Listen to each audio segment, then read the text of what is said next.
महाराष्ट्राच्या विधानसभेचे सध्या पावसाळी अधिवेशन सुरू आहे आणि ह्या अधिवेशनात सर्वात महत्वाचा एक कायदा मसुदा जो चर्चेला आला आणि आता त्याचं कायद्यात रूपांतर झालेलं आहे तो म्हणजे Maharashtra special public security bill म्हणजेच जनसुरक्षा विधेयक 2024 जे आहे त्याचं आता कायद्यात रूपांतर झालेलं आहे.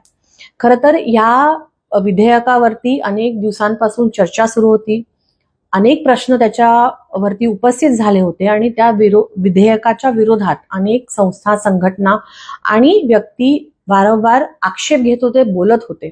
पण हे सगळेच आक्षेप आणि विरोध जुगारत सरकारने त्यांच्या सगळ्या बहुमताच्या जोरावरती ते विधेयक विधानसभेत आणि विधान परिषदेमध्ये पारित करून घेतलंय.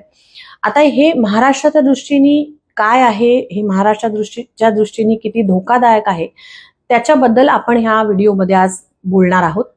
थोडासा मोठा लांब व्हिडिओ असेल, पण माझी विनंती राहील की संविधानावर, बाबासाहेबांच्या विचारांवर आणि सगळ्याच एकूणच चळवळीमध्ये काम करत असलेल्या सगळ्या कार्यकर्त्यांनी हा व्हिडिओ जरूर बघावा, शेवटपर्यंत बघावा आणि मुद्दे काय आहेत, आपण काय ह्या विधेयकाच्या विरोधात बोलत आहोत हे आपण समजून घेणं गरजेचं आहे. आता शहरी नक्षलवाद आणि ग्रामीण नक्षलवाद हे शब्द वारंवार आपल्या कानावर पडत असतात. ग्रामीण नक्षलवाद हा महाराष्ट्रासाठी किंवा भारतासाठी नवीन नाही, गेली अनेक दशकं त्याच्या विरोधात सगळ्याच फ्रंट्सवरती आपण लढा देत आहोत. पण शहरी नक्षलवाद हा नेमका काय, ही नेमकी काय कॉन्सेप्ट आहे किंवा काय ही प्रक्रिया आहे, ह्याबद्दल अजूनही कुठल्याही पद्धतीची स्पष्टता कोणाच्याच मनात नाही. हे मोघम एक वाक्प्रचार आहे, अर्बन नॅक्सलिझम, शहरी नक्षलवाद, जो आता अनेक राजकीय पक्षांच्या माध्यमातून पुढे येत आहे. आपल्या संविधानाच्या किंवा IPCच्या किंवा कायद्याच्या कुठल्याही चौकटीमध्ये अजूनही या शब्दाच्या व्याख्येबद्दल स्पष्टता नाही. ही पहिली बाब आपण लक्षात घेऊया. आता महाराष्ट्राचे मुख्यमंत्री असतील किंवा उपमुख्यमंत्री असतील, सगळेच नेते मंडळी असतील, मिनिस्टर्स असतील, त्यांनी वारंवार असं सांगितलं आहे की जनसुरक्षा विधेयक हे महाराष्ट्रामध्ये फोफावत असलेल्या शहरी नक्षलवादाला आळा घालण्यासाठी हे विधेयक गरजेचं आहे. आता जर त्या विधेयकामधल्या मूळ मुद्द्यावरती की शहरी नक्षलवाद नेमका काय आहे ह्याच्यातच जर स्पष्टता नसेल तर पुढे कायद्यामध्ये किती अंधुक आणि अस्पष्टता आहे हे आपण समजून घेऊया. कोणीही व्यक्ती किंवा समूह किंवा संघटना, चळवळ जी प्रश्न विचारेल सरकारच्या बनवलेल्या योजनांवरती, कार्यक्रमांवरती, पॉलिसीजवरती, विधेयकांवरती, धोरणांवरती जर प्रश्नचिन्ह उपस्थित करेल किंवा त्याला प्रश्न विचारेल किंवा त्याच्या विरोधात बोलेल तर ते कुठेतरी बेकायदेशीर आहे हे ठरवण्याची प्रक्रिया आता ह्या विधेयकाच्या माध्यमातून आपल्याला बघायला मिळणार आहे. आता बेकायदेशीर काय असतं नेमकं, तर बेकायदेशीर की ज्यांनी अस्वस्थता होईल, सामाजिक अस्वस्थता किंवा सामाजिक स्वास्थ्य हे कुठेतरी दुभंगलं जाईल किंवा त्याच्यामुळे समाजाची कुठेतरी हानी होईल, असं एक मोघम परिभाषा ह्या सगळ्याच कायद्यामध्ये नमूद आहे. आता एखाद्या व्यक्तीने किंवा संघटनेने एखाद्या धोरणाच्या विरोधात जर भूमिका घेतली तर लगेच त्याचं गुन्हेगारीकरण ह्या कायद्याच्या माध्यमातून होऊ शकेल. आता महाराष्ट्रात तशी परिस्थिती आहे, त्यामुळे कुठल्याही गोष्टीची पूर्णपणे स्पष्टता नसताना ह्या कायद्याची अंमलबजावणी आता सुरू होणार आहे. ह्या कायद्याचा मसुदा जेव्हा 24 मध्ये सगळ्यांपर्यंत पोहोचला तेव्हा वंचित बहुजन आघाडीचे राष्ट्रीय अध्यक्ष ऍडव्होकेट प्रकाश आंबेडकर बाळासाहेबांनी ह्या मसुद्याच्या विरोधात एक 4 पानी पत्र ह्या सरकारला लिहिलेलं आहे. त्या पत्रामध्ये त्यांनी अगदी पद्धतशीर कुठल्या मुद्द्यांवरती आक्षेप आहे आणि कुठे ह्या गोष्टींचा धोका आहे हे नमूद केलेलं आहे. ते आपण आता पुढच्या ह्या व्हिडिओमध्ये समजून घेऊया. सर्वप्रथम जे त्या पत्रात म्हटलेलं आहे की ह्या सगळ्या परिभाषेला की अर्बन नक्सलिझम काय आहे किंवा अनलॉफुल ऍक्टिव्हिटी, बेकायदेशीर कृत्य नेमकं काय आहे ह्याचीच परिभाषा ह्या कायद्यामध्ये स्पष्ट नाही. पत्रामध्ये बाळासाहेब असं म्हणतात की बाबासाहेब आंबेडकरांच्या एकूणच सगळ्या तत्वांमध्ये, आपल्या संविधानामध्ये हे कुठेतरी अंगीकृत आहे की बाबासाहेबांचा जो एक मूलमंत्र होता की शिका, संघटित व्हा आणि संघर्ष करा, व्यक्त व्हा, एकत्रित व्हा, आपल्या हक्कांसाठी भांडा, हे कुठेतरी संविधानानेच आपल्याला दिलेला अधिकार आहे. आणि त्याच मूळ अधिकारावरती, त्या मूलभूत अधिकारावरती एक गदा आणण्याचं काम ह्या कायद्याच्या माध्यमातून होणार आहे, हे बाळासाहेबांचं आणि वंचित बहुजन आघाडीचं स्पष्ट मत आहे. अनलॉफुल ऍक्टिव्हिटी किंवा बेकायदेशीर कृत्य हे नेमकं काय, तर शांतता भंग करणारं हे कुठलंही संभाषण असू दे, लिखाण असू दे, एखादं प्रतीक असू दे, मग ते ऑनलाईन आर्टिकल्स असोत, मेसेजेस असोत, अशी एक मोघम आणि मोठी परिभाषा या गोष्टीची केलेली आहे. त्यामुळे कोणीही आणि कधीही ह्या गोष्टीच्या परिघात येऊ शकतं आणि त्याच्यावरती गदा येऊ शकते. कुठेतरी ही भीती ह्याच्यामध्ये आहे. त्यामुळे त्याची स्पष्टता ह्या कायद्यामध्ये अजूनही आलेली नाही. दुसरा मुद्दा म्हणजे धमकी देणे, प्रोत्साहन देणे किंवा प्रबोधन अशा शब्दांचीही अजून स्पष्ट व्याख्या ह्या कायद्यात झालेली नाही. त्यामुळे एखाद्या भाषणामधून, एखाद्या लिखाणातून जर प्रश्न उपस्थित झाला किंवा सरकारच्या एखाद्या पॉलिसीबद्दल, एखाद्या धोरणाबद्दल जर कोणी प्रश्न विचारला, तर तोही मग अनलॉफुल किंवा बेकायदेशीर कृत्य होतं का, हे कुठेतरी स्पष्टता अजूनही त्या कायद्यात पूर्णपणे नाही. त्यामुळेच भीती की एखाद्या माणसाला, संघटनेला किंवा चळवळीला टार्गेट करण्यासाठी, त्याची कुठेतरी एक गुन्हेगारीकरण करण्यासाठी या कायद्याचा दुष्परिणाम, दुवापर म्हणजे चुकीचा वापर केला जाईल, ही भीती निश्चित आहे. दुसरी महत्वाची बाब म्हणजे संघटना. आता संघटना म्हणजे नेमकं काय, याची स्पष्ट व्याख्या ह्या कायद्यामध्ये अजूनही नाही. त्याच्यामध्ये खूप वेग आणि खूप मोघम अशी भाषा वापरली गेलेली आहे. उदाहरण असं घ्या की जर एखाद्या सफाई कामगार कर्मचाऱ्यांसाठी काम करणारी जी संघटना आहे, जी रजिस्टर्ड असो, अनरजिस्टर्ड असो, किंवा एखाद्या स्कूलमध्ये, एखाद्या शाळेमध्ये अचानक फी वाढ झाली, त्याच्यासाठी जर सगळे पालक एकत्र आले आणि त्यांनी जर एखादं तिथे निदर्शन केलं किंवा सरकारच्या विरोधात घोषणाबाजी केली, सरकारच्या पॉलिसीज बद्दल काही बोलले, तर मग ते पण बेकायदेशीर होऊन मग त्यांनाही आपण अर्बन नक्षलवादी असं नाव देणार आहात का, अशी खरं तर भीती ह्या सगळ्या कायद्यामध्ये आहे. आणि हे महत्वाचे मुद्दे अजूनही त्याच्यावर स्पष्टता नाही.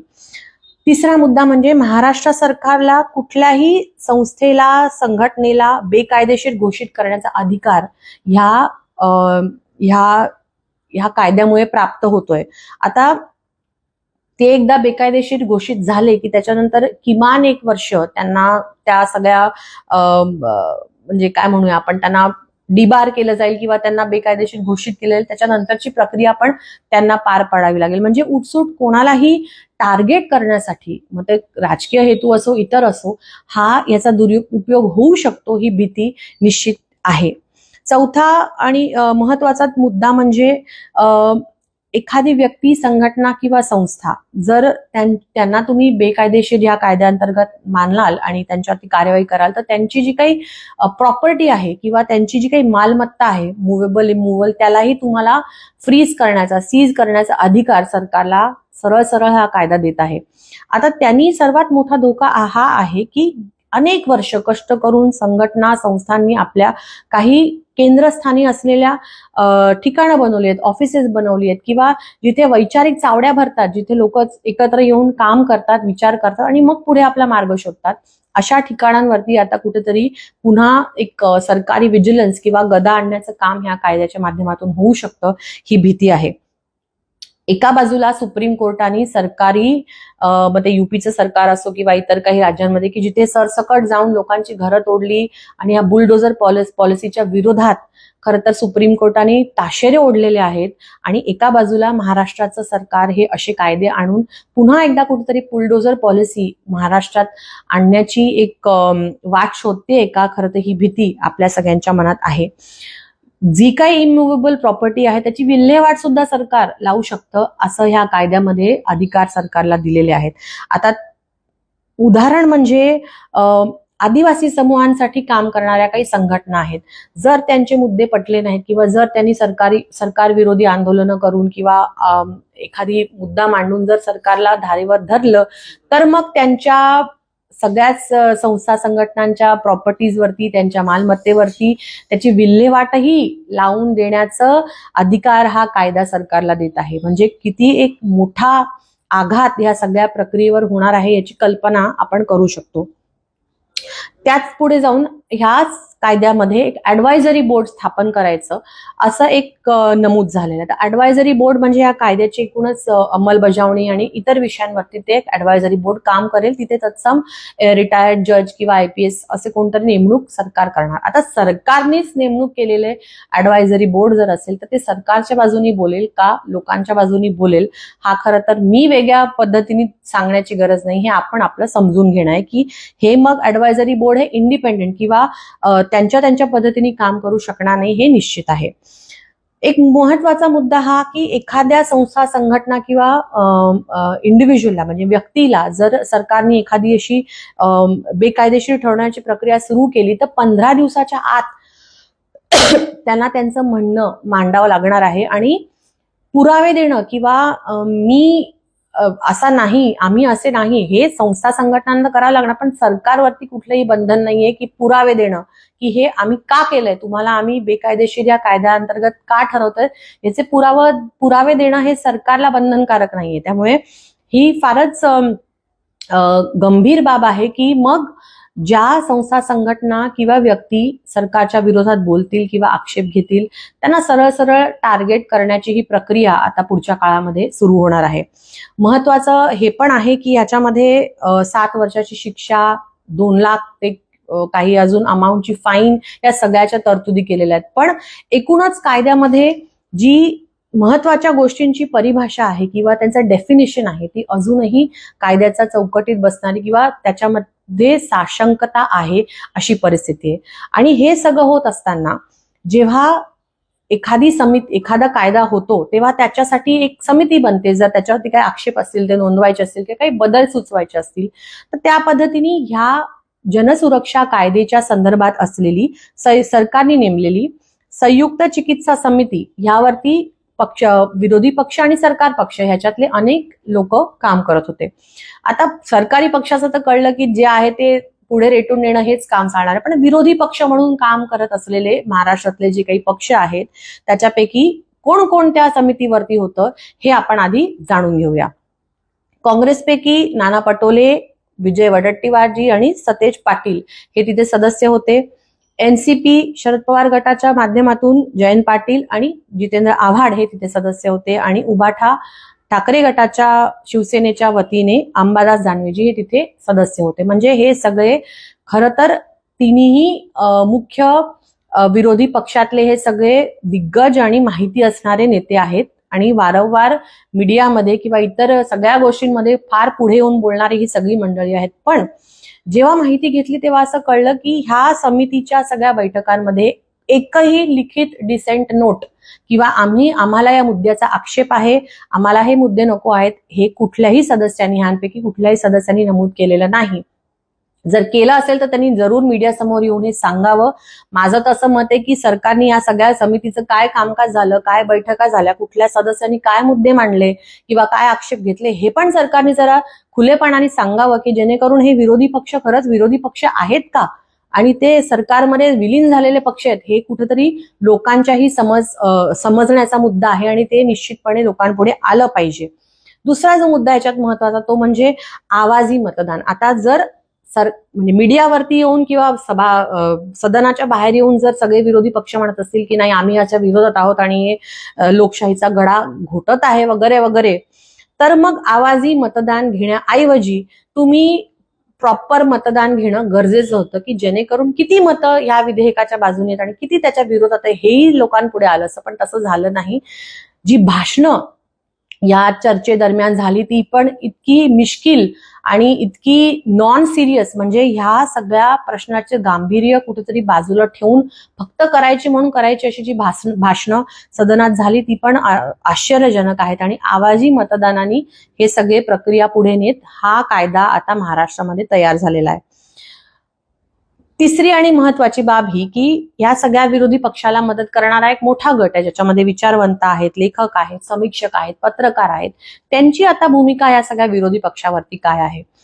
एकूणच ते ज्या क्षेत्रात काम करतात म्हणजे NGO सेक्टर आहे किंवा चळवळींमध्ये काम करतात, अनेक संघटनांमध्ये काम करतात, ही सगळी मंडळी आज या विरोधी पक्षाच्या बाजूने अगदी इंडिया अलायन्स महत्वाचा आहे आणि मवियाशिवाय महाराष्ट्र उभंच राहू शकणार नाही अशी भूमिका घेऊन त्यांच्यासाठी सर्वात पुढे प्रचार करणारी ही सगळी मंडळी आज ह्याच्यावरती काय भूमिका घेणार किंवा त्याच्यावरती विरोधी पक्षाला ते प्रश्न विचारणार का, खडे बोल सुनावणार का, आणि आता पुढे जाऊन प्रत्येक वेळेस जर विरोधी पक्षात नसाल आणि भाजपच्या विरोधात उभे